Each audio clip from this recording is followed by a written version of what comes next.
more. And buy really expensive ketchups with it. That's right, all the fancy Dijon ketchup.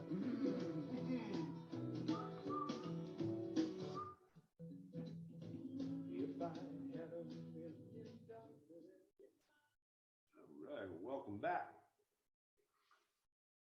I was just dreaming of ways I could spend $1 million. You'll notice I put in the chat the best practices that we captured earlier from the Menti. So it's a PDF file there, and it should have all of those, so you can pull that down if you want and have it.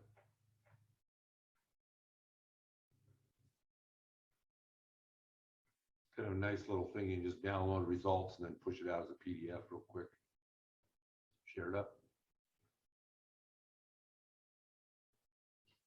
All right, welcome back, everybody. And yeah, thank you to Brian for his presentation. Really got me thinking a lot too. Yeah, I mean, I thought it was great stuff, and looking forward to Karl doing his thing for us here. We'll wait and see if Stephen and Brian, I think they're still off. I'm not sure whose iPhone. That might be a feed.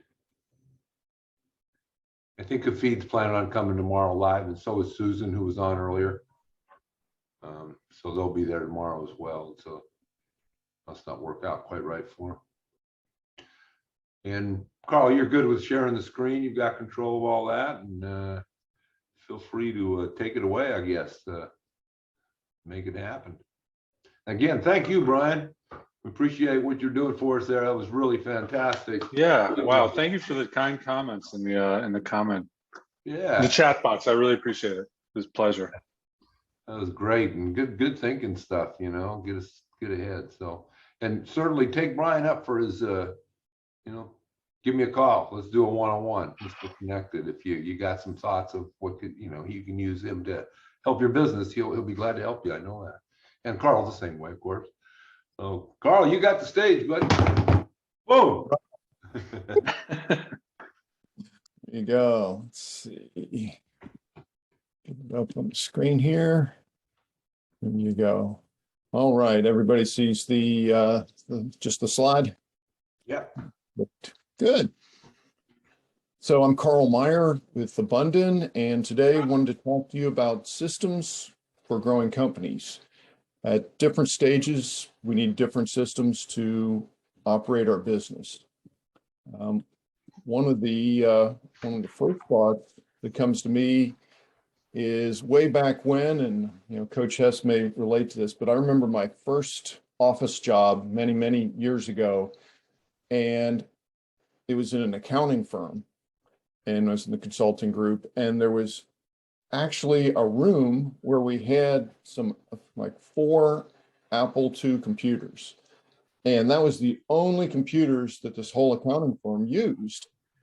And everything else was like paper. It was crazy. It's hard to even fathom at this point. Something weird just happened with my screen. And see, computers are great when they work, but then there's this Karl, while you're fixing that, I can add real quick that I went into the Fort Bend. Recently, I was, after COVID, I was driving a little faster than I should have been, I guess, and I got a ticket. And so I went to the Fort Bend County, because I was down in Fort Bend, to their office. And I looked in the back of their office, and as a licensing department, it was all paper-based. I mean, they had files, they had the Electriver file systems and all that stuff in there. And I'm thinking, holy cow, our tax dollars aren't doing the right thing here. But I was shocked to see that just a few months ago.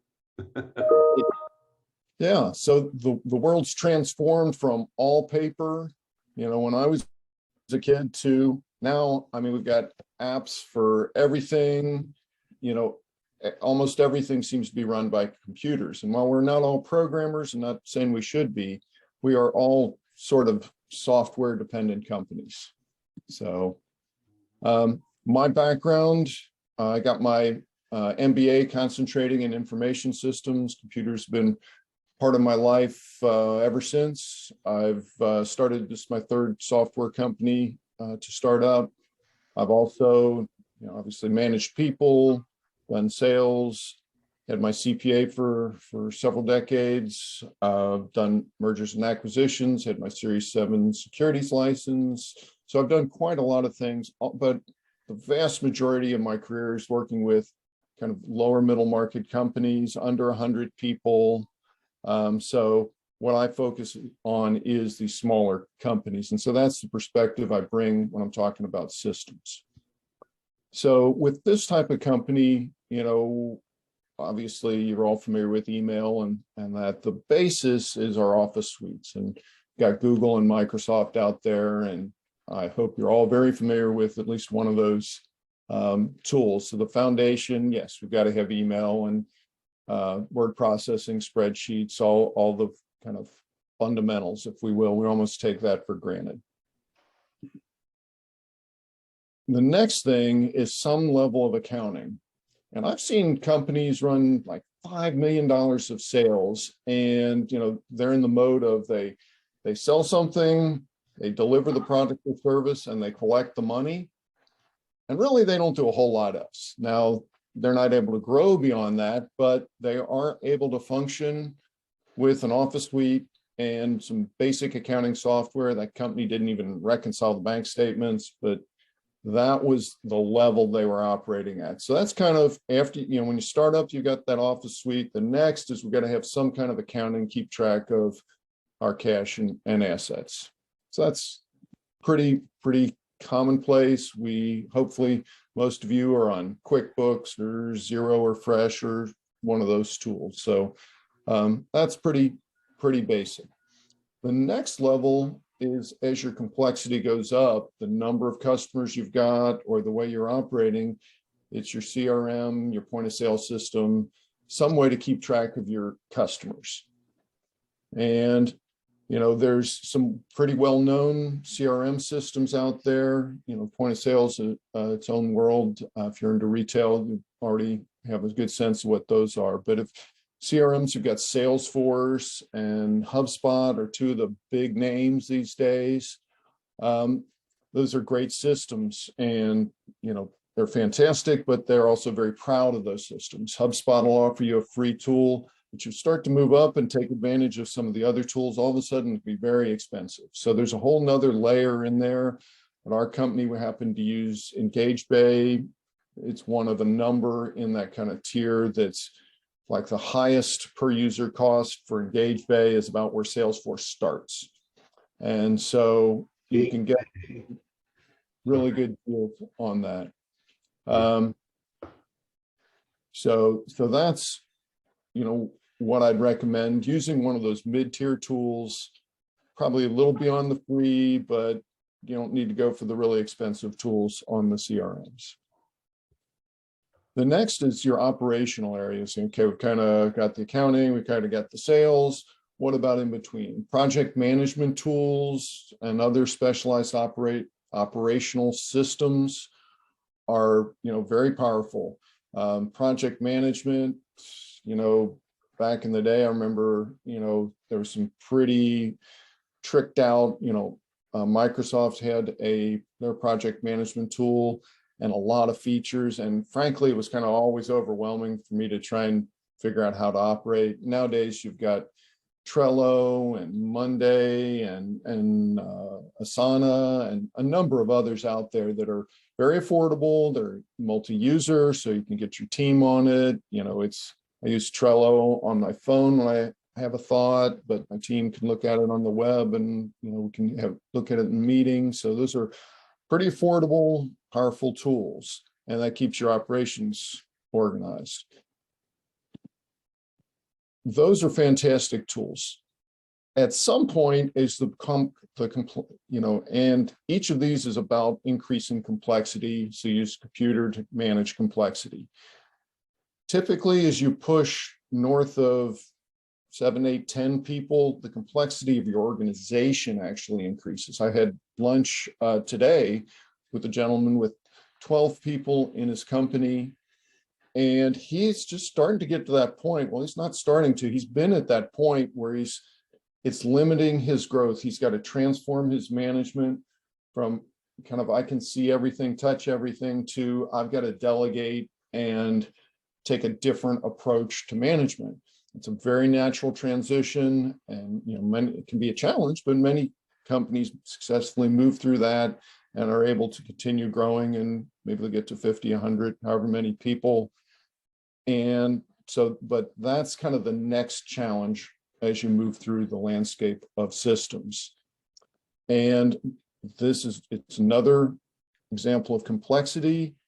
The types of things you're talking about in a management system are org charts, how to run a management meeting, one-on-one tools for supervisors, of course, process and procedures. And these can be kind of purchased individually, or you can get suites that bring these all together and make management easier. And so that's another level of tool. And so that kind of help you go to the next level. And there is another level kind of beyond that. The ERP system. Now, if you've ever worked for a big company, you've probably heard of SAP or PeopleSoft, or there's a handful of other tools that these big corporations, typically, billion-dollar Fortune 500 type companies offer. And there are some ERPs that, these companies will sell you, for smaller companies. Now, the thing that I want to, I've had people come to me and say, hey, Karl, we've got 20 people and man, we're going to grow. We need an ERP. And it's like, are you really sure you need an ERP? If you get up and you've got 500 or 1,000 people, maybe you do. But an ERP is about enforcing rules. And if you've got a battleship and you need that battleship to be stable and run consistently, lots of rules might make a lot of sense. But if you've got a small business and you need to be nimble, you need to be, a PT boat. You need to be able to go up a little river and, cover this niche, and the tide turns and you need to be able to maneuver. Too many rules that are programmed into your system can be a real problem. And so I encourage you to be very careful and think really hard before you implement an ERP system as your company grows. They are fantastic when you get to a certain size, almost necessary once you get big enough, but that's something you'll hear people talk about. Oh, I need an ERP system, or I've got an ERP system because it integrates everything. Yeah, but just be careful the flip side of that. So that's my run through of systems. Love to hear any questions or thoughts. So I've got a quick question, Karl. So with all those different systems, it can get really confusing. Like, is there supposed to be some kind of strategy that someone's supposed to come up with? Because you can say, okay, I'm going to use Teams, or do I use SharePoint, or do I use OneDrive? Like, where are we going to house the confidential information? Is it going to be on someone's desktop? Like, how do you step back and develop a plan for managing data? That's a great question. Great question. Yeah, you've got like payroll information, you've got that type of information, very sensitive. You don't want everybody to have access to that. And you've got, sales information, and obviously, you can't let that get out beyond your organization. There's costs to doing that. So the challenge is, as your company grows, things change. And so the plan that works really good, when you're 3 people and you're like, well, I'm going to keep this all on my desktop and I feel safe there and I've got a way to back it up. Good. That's fantastic. But, as you grow, and you say, okay, well, now we need a project management, we need this system. Each time you change your plan, your data safety plan, just like your cybersecurity plan and so many other plans, it does have to be modified. There's not, a one size fits all solution. Nowadays, the cloud actually, with all the cybersecurity stuff, cloud solutions can be the most secure in many cases. If you've got like a dual factor authentication to your login so that somebody can't just hack your password and take over your information, that can actually be very secure. And the cost of, if you're like, well, I want to integrate this all together, it's like that ERP system. There's always a cost. There's a trade-off to tying it all together. If I'd love to have, I know I run a fairly small business myself, and I'd love to have one tool, and I log in once and it's got everything, but it just wouldn't fit my business. So it really is just, unfortunately, a plan. You've got at each stage of your growth, probably going to have to adapt your system. People use QuickBooks. QuickBooks has got a way to give your accountant access to certain data, the access controls. So the accountant can see certain things, but they're not going to be able to invoice people. So that's a kind of security there. So I'd look at that as I was evaluating each of these specific tools. Is that helpful? Yeah. And so you mentioned backup of data. So do you recommend the cloud or just an external drive? And I know it depends on the size of your company, but like, yeah, is it okay? Because I mean, I've seen situations where, you lose all your sales, like something happens to your data and your computer and you lose everything, and you're in a panic and you don't want to ever be in that situation. So suggestions there? I have been there. I have, yeah. I was at one point, so personally, I've had that happen, lost like all my contacts, and oh my gosh, that was a disaster. That was a long time ago. So yeah, since then, I've always been backed up. And I was working with a company, this was 20 years ago, but we had backup tapes to back up the server. And, we'd rotate them, real good practice. Okay, not just one tape, but the office flooded, and the backup tapes were actually on a low shelf except for one. And that one tape is the only thing that didn't get flooded. And we're just lucky. There's no particular reason that one tape didn't get flooded and destroyed. So, Dallas had west of Dallas had a tornado come through and tear up a small town that my wife lived in for many years. And people lost their whole house or their whole business. There's a big reason that I would strongly suggest going to cloud, and it's physical, diversity. So, and the cloud security nowadays, the password managers, they don't store anything in just plain text. They don't have the key. There's just a lot of reasons I'd go with cloud backup.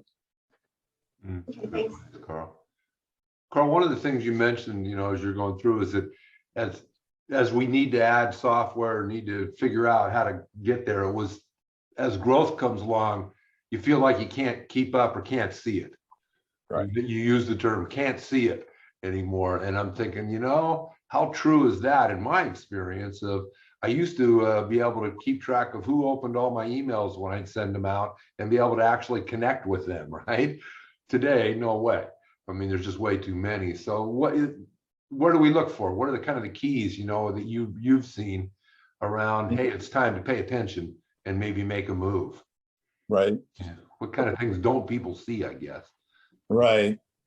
Yeah, it's the frog in the frying pan. If you gradually warm it up, they don't notice, and all of a sudden they're toast, right? When you start your company, you've got a few people, you need to be very hands-on, and Coach is going to been walking you through all the ways to keep up and organize your company, and that's fantastic. But you're successful, and all of a sudden you've got 15 or 30 people. If you're still the bottleneck, if you're the decision point for almost, all the decisions in your company, all of a sudden, it's going to creep up on you, but all of a sudden you're going to realize, oh my gosh, I'm completely overwhelmed. You know, it's not just that I can't keep up with who opened my email, it's just everything feels like that. And I'm starting to feel drained because I am not doing the things that I enjoy. You know, the guy I had lunch at was really good at selling, and he's realizing he's spending all his time on management, and it's actually like a drain on him instead of the invigoration he feels when he's doing sales and marketing. And so when you wake up one day and kind of realize, wow, I'm not spending my time on the things that energize me and that I enjoy. Yeah, I'd love to talk to you at that point, because, you know, there are ways to address that. And, you know, that's where I live. So, yeah. Excellent advice, Karl. Excellent advice. You know, appreciate that. Any other questions? One question for Karl. Man, that was fantastic. Fantastic stuff, Karl. Thank you. Yahoo. We appreciate that. All right. Let's keep moving along. Welcome, Tommy. See you joined in. Nicholas, welcome. You know, we'll keep rocking and rolling here. We're moving into our goal setting section right now. We'll go another 30 minutes before we take a next break and run a wrap-up session. Okay. Let me. I think first thing I want to do is